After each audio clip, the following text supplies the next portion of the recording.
यकीन से दिला सकती हूं कि आज सुल्ताना डाकू भी कहीं से आ जाए ना, वो भी नैब से ऐसा पाक साफ होके निकलेगा कि आप उसको अगला प्राइम मिनिस्टर बना देंगे यार।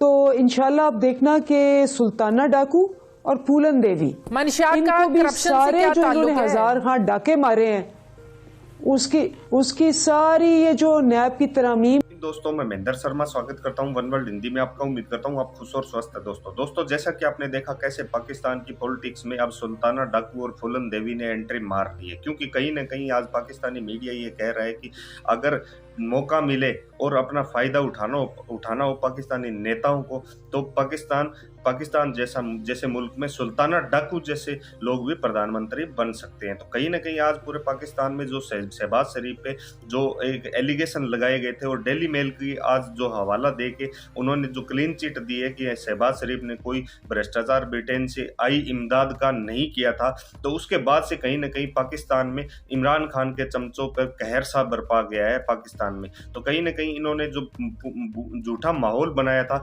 उसका भंडाफोड़ भी इमरान खान का हो गया, और इमरान खान खुद करप्शन में लिप्त है। इस चीज का ये खुलासा हर दिन हो रहा है, और कहीं ना कहीं पाकिस्तान को जो गड्ढे में गिर गया इकोनॉमिक क्राइसिस है, चाहे पॉलिटिकल इंस्टेबिलिटी है, वो उसका सबसे बड़ा कारण लगभग इमरान खान ही है। तो दोस्तों कैसे देखिए इमरान खान की चमची बौखला गई है, और कमेंट में अपनी प्रतिक्रिया जरूर दें। लास्ट में आपसे रिक्वेस्ट करूंगा, चैनल पर नए हैं तो चैनल को सबसे पहले सब्सक्राइब करें, लाइक शेयर कमेंट जरूर करें। दोस्तों जय हिंद, वंदे मातरम, भारत माता की जय। दोस्तों लीगी रहनुमाओं पर केसेस बने, आप देखें कि डेली मेल से भी शहबाज शरीफ साहब को जो है वो उन्होंने बाकायदा तौर पर माफ़ी मांगी है।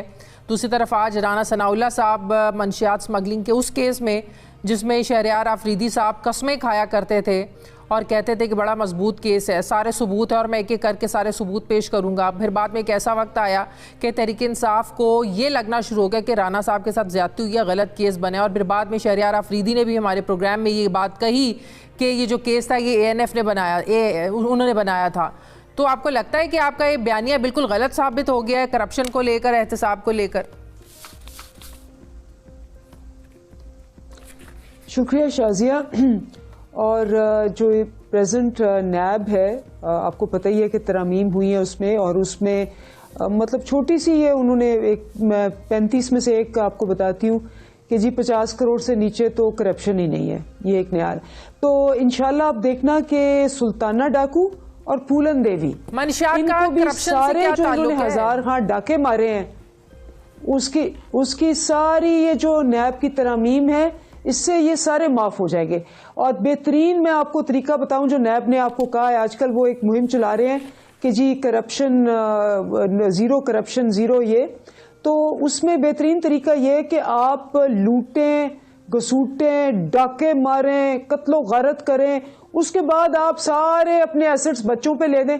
तो वो बच्चों पे उन्होंने कहा है कि जी आपके बच्चों के एसेट्स जो नाम है वो नहीं आप चेक करेंगे, और इस तरह की बेशुमार चीजें हैं।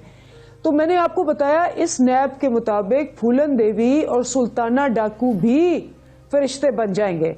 तो जब आपके पास ये नैब है, लेकिन तो आपके पार्टी के अपने लोग जब कहते थे कि राना सनाउल्लाह के साथ ज्यादती हुई है, गलत केस बना, नहीं बनना चाहिए था, पहले ऑनरशिप ली और बाद में कहते रहे कि नहीं ये तो हमने तो बनाया नहीं, तो SF ने केस बनाया था सारा।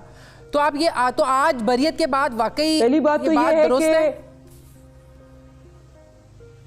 पहली बात तो ये बिल्कुल दुरुस्त नहीं है। हमारी पार्टी में से ये जरूर कहा गया कि ANF ने केस बनाया है, क्योंकि एंटी नार्कोटिक फोर्स ही केस बनाएगी ना, और हमने तो उसको जिसको कहते हैं बिल्कुल नहीं कहा कि ये बिल्कुल ठीक केस नहीं है।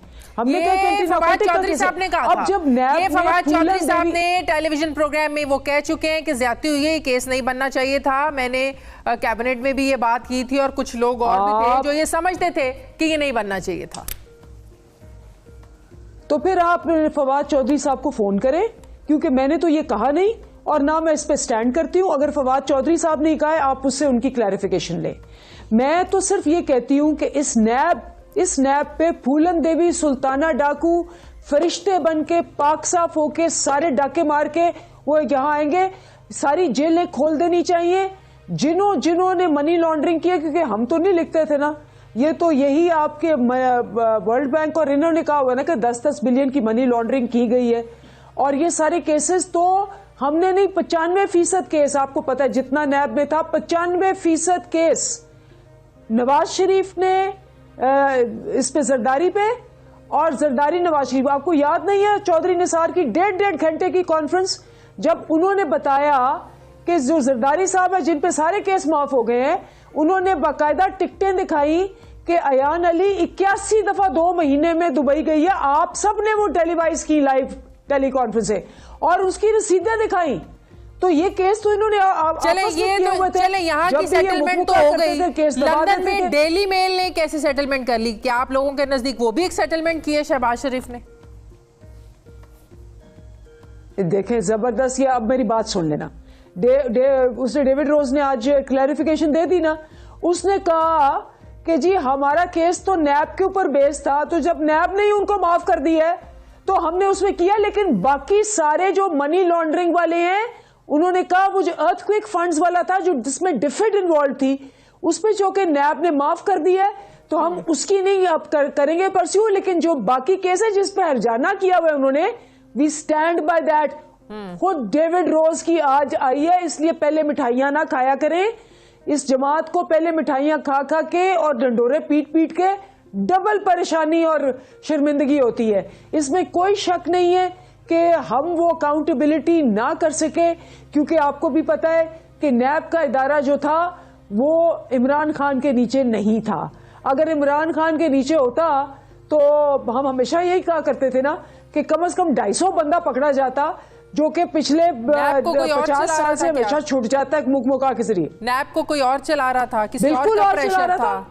बिल्कुल इस्टेब्लिशमेंट चला रही थी। इस्टेब्लिशमेंट, खान साहब ने कहा है कि इस्टेब्लिशमेंट से इशारे आते थे कि रुक जाओ, इस्टेब्लिशमेंट से इशारा आता था कि ये केस मत करो, इस्टेब्लिशमेंट से इशारा आता था। उसके बाद आपको पता है इलेक्शन कमीशन, ये सब ये सारा तो खान साहब आपको बता चुके हैं। इक़्तिदार में आकर दोबारा हुकूमत लेकर इतनी जो आप जंग लड़ रहे हैं, इतनी जो जिद्दोजहद कर रहे हैं, फिर ये तो सिस्टम ऐसा ही है। अभी आप पिछले 4 सालों में नहीं ठीक कर सके इस नैब को, इन इदारों को, तो आगे क्या करेंगे आप लोग? देखिए बड़ा क्लियर था, हमारी थिन मेजॉरिटी थी और उस वजह से हमें वो आज़ादी नहीं थी, हर दफ़ा एक मुश्किल पेश आती थी। इसका इलाज वही है कि आप 2/3 मेजॉरिटी से आए।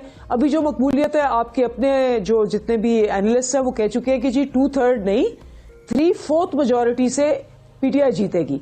अभी भी देखें, इस वक्त पीटीआई के ऊपर पूरी ताकतें हैं खिलाफ, इस्टेब्लिशमेंट, इलेक्शन कमीशन, गवर्नमेंट, 13 जमातें, ब्यूरोक्रेसी, पावर, पैसा, सब कुछ लगाया हुआ है, और अवाम एक तरफ खड़ी है और वो एक तरफ खड़े और सारे इंतखाबात हार रहे हैं। 3rd फोर्स से आप कैसे जीतेंगे? उस इलेक्शन कमीशन के नीचे जिस पर आपको एतमाद नहीं है, जिस पर आपको भरोसा था ईवीएम, वो है नहीं, तो 3rd फोर्स से जीतेंगे कैसे आप लोग? देखिए, ये मैं चूंकि वो पंजाब का 20 सीटों का इलेक्शन मैं हैंडल कर रही थी, तो मुझे ये आखिरी रात तक आप मीडिया वाले भी और बाकी भी बड़े तसल्ली से मुझे कहते थे, देखिए आप अपने आप को हल्का न करें, क्यों आप इतना अपने आप को ख्वार कर रही हैं, आपकी 6 सीटें, हम जो बता रहे हैं हमें बता दिया गया, उधर से आई है, उन्होंने बताया फोन करके।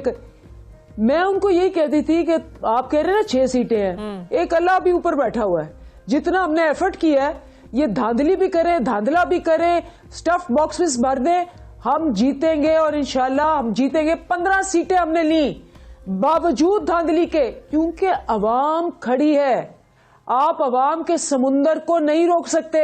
कितनी गोलियां मारेंगे? आपने हम पे 13 गोलियां मारी, आपने अरशद शरीफ का मुंह बंद करने की कोशिश की, आज हर घर से अरशद शरीफ की आवाज निकल रही है। आज उसकी बूढ़ी माँ जो बीमार है वो पहुंच गई है आपके ऊपर।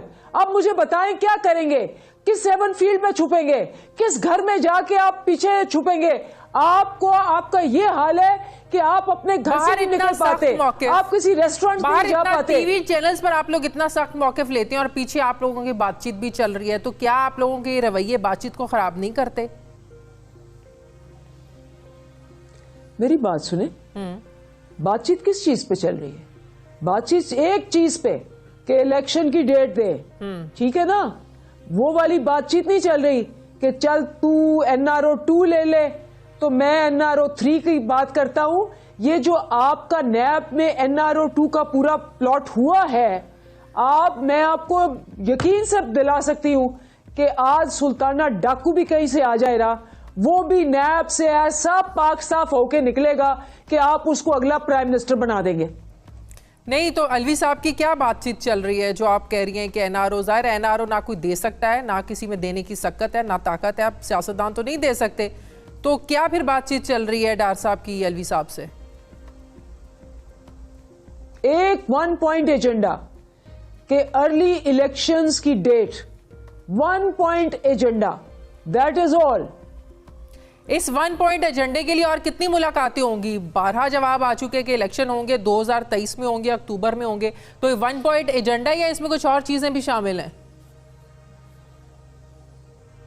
देखिए, हमारा तो बड़ा क्लियर स्टांस है कि हमने एक मार्च से पहले इलेक्शंस करवाने हैं, और अगर वो हमारी अगले कुछ दिन में, मे बी 10 डेज के अंदर वो हमारी मुद्दत पूरी हो जाएगी, जिसके हिसाब से हमें 90 डेज रमज़ान से पहले चाहिए, और हम अनाउंस